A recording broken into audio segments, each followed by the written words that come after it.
pray for Olkalau. Tutakuwa tunaombea Olkalau.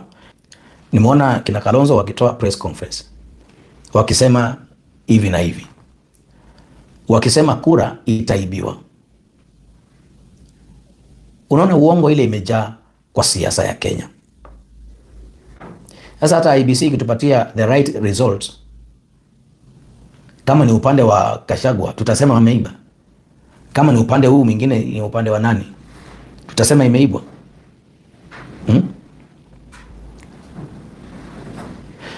So unaona mazingira ambayo tumeandaliwa kisiasa. Unaona hiyo na nilisema after election utasemekana kumeibiwa.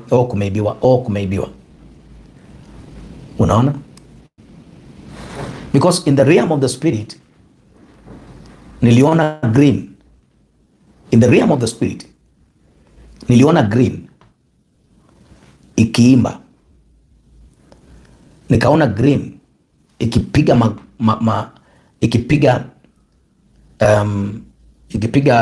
unaita kupiga nini? I saw green wakipiga makofi,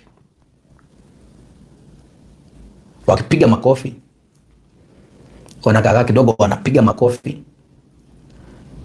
Green wakipiga makofi lakini yellow ikitawala. Niliona green wakipiga makofi lakini yellow ikitawala. Green wakipiga makofi lakini yellow ikifanya nini? Ikitawala. Green wakipiga makofi lakini yellow ikitawala. But there will be a lot of confusion. There will be a lot of confusion. There will be a lot of confusion. Remember I told you and I'm telling you right now, wanaume ndio wanashindana. Ile pande ile ni mwanaume, pande hii ni mwanaume. But why am I seeing a woman winning the election? Why am I seeing the woman winning election? And these candidates are sijui kama kuna mwanamke, lakini these are men.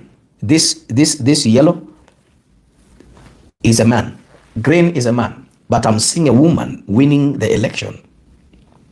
I'm seeing a woman winning the election. So there will be a lot of confusion just because of bad politics. A lot of confusion just because of bad politics.